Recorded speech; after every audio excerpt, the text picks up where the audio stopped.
За упадот и инцидентот во контролата на летање реагирал и НАТО. Високи представници на Алијансата се интересирале за случајот. Во тој период на македонското небо биле 2 авиона на НАТО членки, поради што и имало засилена комуникација на релација Брисел-Скопје. Алијансата сакаше да знае што се случува, вели министерката за одбрана. Кога зборуваме за НАТО, да не забораваме дека и ние сме НАТО.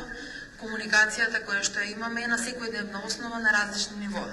Дека биле поставувани прашања во рамките на тоа што се случува, апсолутно да.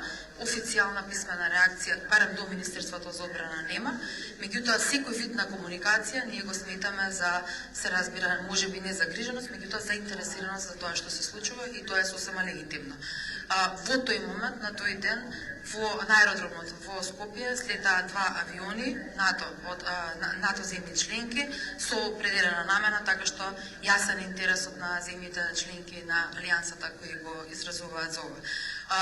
Многу е важно кога што и да се случи, како што се случи оваа ситуација во МНАВ, да постои реакција и да постои соодветно постапување. И шефот на државата во јавен настап исто така потврди дека случувањата во МНАВ, која е дел од критичната инфраструктура на земјата, ги вознемириле дипломатите, но и НАТО алијансата.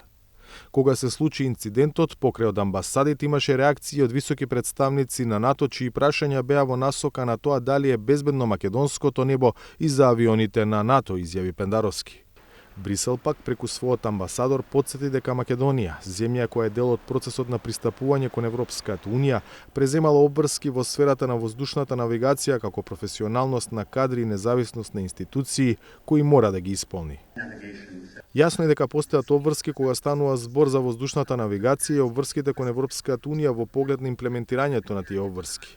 Тука се вклучува гарантирањето на независноста на телото кое е одговорно за воздушна навигација, а второто се однесува во поглед на регрутирањето и ангажирањето, дека се исполнети правните прашања, дека човечките ресурси се користат на начин што ќе ја гарантира безбедноста, исплатливоста и ефикасноста на самата служба за воздушна навигација.